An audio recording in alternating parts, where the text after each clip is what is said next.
suivi avec dédain. Parce que déjà rien ne me surprend plus au niveau du Burkina. Vous voyez, en un pays où il y a le droit qui fonctionne, c'est une bonne chose.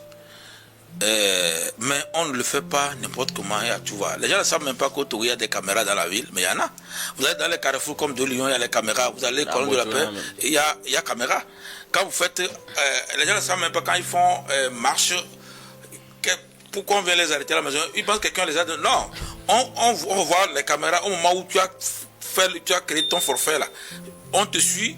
Plus c'est toi qui as créé le problème, on te suit jusqu'à ce que tu rentres. Après, on vient t'appréhender. Donc, c'est normal qu'il y ait des caméras dans un pays ou dans une ville pour éviter beaucoup de problèmes. Ça permet d'abord que la ville soit connectée, ou le pays soit connecté, mais ça permet aussi d'autres choses. Mais ici, dans le cas du Burkina, tout est bafoué. Le droit de l'homme console là. Et aussi, on peut instrumentaliser ces caméras. C'est-à-dire que quand on t'aime pas, quand ta tête ne plaît pas, quand on voit que tu fais trop de critiques, on va dire que c'est parce que tu es corrompu et venir t'accoler. Puisque ça se faisait déjà sans les caméras là.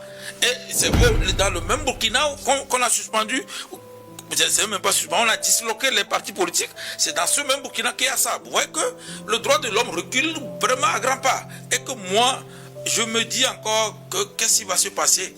La population sera encore stéréotypé et il y a de bons Burkinabés, il y aura de mauvais Burkinabés parce que tous ceux qui ne disent pas à bas la France, Ibrahim, Dieu sur terre, tout ça là, ils iront au bagne. Donc moi, la peur que j'ai, c'est que ces caméras ne vont pas jouer les rôles qu'elles doivent jouer parce que dans n'importe quelle ville du monde, Paris, France, même en Afrique, il y a des caméras qui jouent. Maintenant, quand on a des caméras cachées ou espions, il y a déjà des espions. Je ne sais pas trop ce que les gens appellent caméras cachées parce qu'on est à l'aide de nouvelles technologies où les caméras à fibre optique, et ils sont comme, leur dimension, c'est comme les cheveux.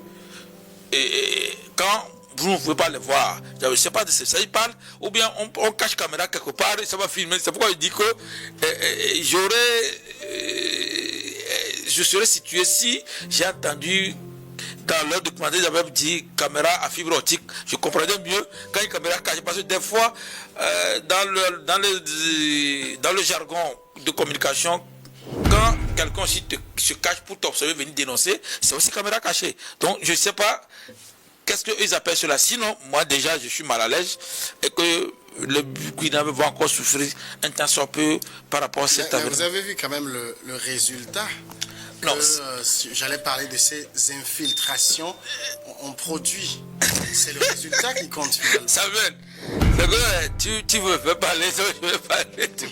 C'est si on nous a dit que quelqu'un a tenté à la vie de Assimi Goïta et qu'on l'a pris, que la personne a couteau. Quand on a monté la personne, tu vois la personne comme quelqu'un qui est saoulé déjà et que normalement la personne ne peut même pas, si Assimi Goïta sur l'échelle, mais la personne ne peut même pas apprendre Assimi Goïta pour faire quoi que ce soit. Mais je dis que les gens là, les gouvernements autocratiques ont cette habitude de se sublimer pour, comment dire, éblouir la population. Et que nous sommes dans une phase où tout ce que les gens font, c'est pour dire que Ibrahim Traoré est bon, Ibrahim Traoré fait. Je vous dis que, vous savez, quand on a parlé de l'autoroute Ouaga, c'est une voie de la CEDEAO, c'est un projet de la CEDEAO que M. Kaboré est allé négocier les financements pour venir. Mais qu'est-ce qu'on nous a pas dit? Que c'est IB qui a fait. La suite, quand vous quittez Côte d'Ivoire pour aller, vous allez voir le tronçon ivoirien est déjà fait. Et à partir des années 2000, il y a le financement de la Banque africaine de développement et consort là pour qu'il y ait des infrastructures adéquates au sein de l'Afrique pour faciliter les choses. C'est ça que vous allez voir, le boulevard consort qui se font. Mais ici, maintenant, on a instrumentalisé pour dire que c'est Ibrahim Traoré qui le fait. Donc, moi, de mon côté, tout ce qu'ils vont faire est que c'est la télé qui est à la présidence. Ce n'est pas là où la télé se retrouve. La télé est à la présidence maintenant.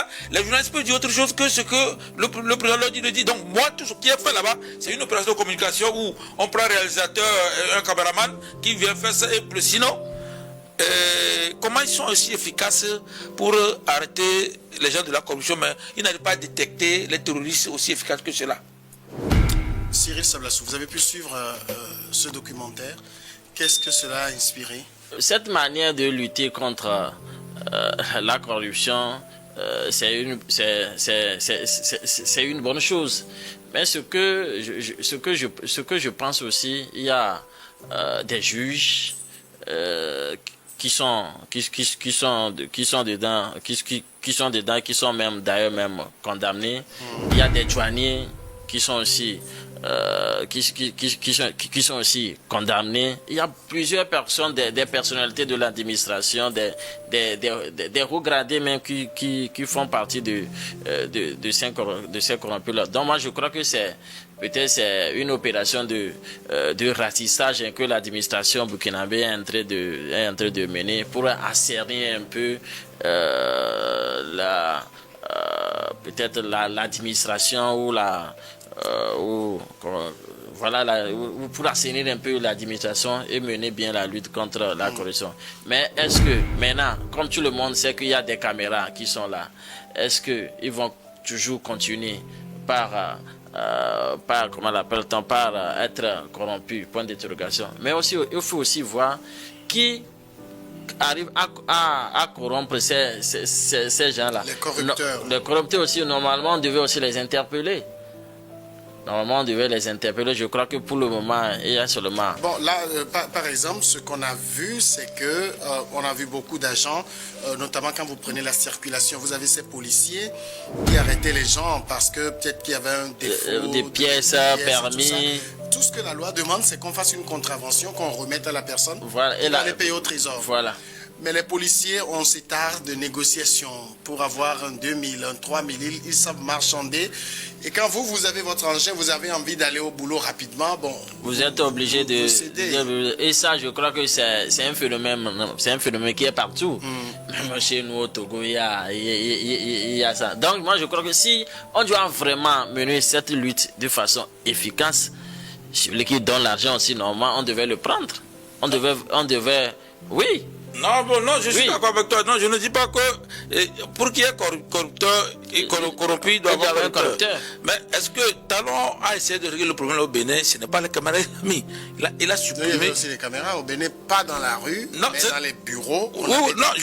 Je parle de...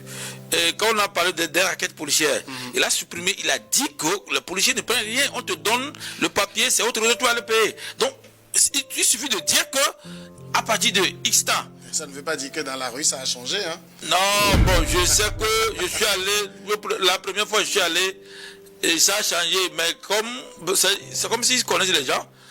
Quand tu es habitué là, ils ne même la première fois, j'ai pris Z et je n'ai pas fermé le truc du casque là. On m'a dit qu'il va payer 5000. Mais quand je suis habitué 2-3 fois, je vois même que celui qui m'a ramené au retour vers, il a quoi dit, il a pris dans une voiture ou simple, il a pris plus de 8. Mais je vois les policiers s'arrêter quelque part, ils prennent 1000 francs et puis ils partent. Donc, mais ce que je dis, il faut totalement laisser supprimer les raquettes policières. Ici, ce qui se passe au Burkina, ce n'est pas en fait de la lutte, c'est la lutte contre tous ceux qui parlent mal de IB. C'est tout, c'est pour les détecter et les saboter, c'est tout. Pourquoi faire? Parce que là, on a vu quand même dans la vidéo, on a vu des agents qui prenaient de l'argent, des policiers qui prenaient les 2000, les 3000. Vous avez même vu le fait le plus marquant, c'était ce médecin. Le monsieur a déjà payé pour son opération. Mais le médecin exigeait recevoir une certaine somme. Et le monsieur a dû lui donner l'argent. Et le monsieur ne savait pas qu'il y avait la caméra du CONRA qui était là. Le monsieur a dû lui donner l'argent. Et il a planifié l'opération. Et actuellement, même l'autre des médecins du Togo, du Burkina, a dû aller dans la structure en question pour pouvoir présenter faire les enquêtes qu'il faut et retrouver le coupable. Ça veut dire quelque chose qu'on appelle mise en scène. Moi, je crois fermement quand on est en état d'urgence, tout ce qui se passe n'est pas clair. Si c'est que c'est au Burkina Faso où tout va normalement, où les partis politiques, je peux croire à ça, mais moi je dis que je suis dubitatif jusqu'à présent, parce que tout ce que j'ai vu, j'ai dit ça se passe partout. Et pour endiguer la corruption, je dis que le meilleur moyen, c'est que c'est il faut que la personne ait des procès équitables. Maintenant, quand on apprend la personne, directement, on ne sait pas comment la personne doit aller, où on doit le... Qui va faire quoi à ce moment? Moi, j'aurais voulu qu'on ait aussi ces caméras à la présidence pour appréhender déjà comment la présidence aussi fonctionne. Si c'est la clarté. Vous pensez qu'il y a des corrompus à la présidence? Sûrement qu'il y a aussi des corrompus à la présidence. La présidence ne traite pas de dossiers qui demanderaient... La présidence traite des dossiers. Des affaires et paye de l'argent pour voir le président ou des choses comme ça. Samuel, je viens de dire que la télévision nationale est à la présidence. Donc la télé, les gens, comment on passe les choses des gens, ça se passe. Et aussi les marchés, comment ça se passe. On aurait voir tous les dessous de la présidence. On aurait aussi pu voir ça, mais la caméra n'est pas là-bas. C'est quoi dire? La caméra, quand une caméra travaille, c'est que ça travaille, on pointe la caméra sur tout le monde, et non pas que sur des gens. Et comme je le dis, j'ai peur que par après, on apprenne que ce sont les anti-IIB qu'on a vu tout cela, comment l'avenir va nous le dire, parce que jusqu'à présent, IIB ne fait que régler les comptes à tous ceux qui ne sont pas à son côté. Dans l'administration, il y a des gens qui ne disent rien, ils ne disent pas qu'IIB est bon, ils ne disent pas qu'IIB est mauvais. Et aussi, on leur règle leurs comptes. Je t'assure que d'ici peu, on aura ça. Les caméras ne sont pas installées pour le bon vivre des Burkinabés. Mais pourquoi on ne nous avait pas dit que ces caméras-là, on a vu à la présidence la bonne marche, tant. Pourquoi on ne voit pas la présidence ici? On dit un pays ou une ville est caméranisée, c'est que la présidence aussi doit l'être. Et aussi, il y a le droit à l'image individuelle des gens. Donc, quand la caméra ont fait ces choses, je pense que ça va à la justice et la procédure judiciaire doit être lancée. Ce n'est pas la télévision nationale comme motion des choses. Vous voyez comment ça va créer des frustrations aussi. C'est aussi une manière pour décourager. Rollis a fusillé les gens à la plage au Ghana pour tuer la corruption. Par après, c'est autre chose qu'il a fait. Ce n'est pas la meilleure méthode. Le Ghana a failli s'enflammer. Rollis a changé de méthode. Ouais, souvent quand c'est toi seul, tu penses que c'est la meilleure méthode que tu fais. On ne peut pas combattre le mal par les mêmes moyens que le mal. C'est pas ça.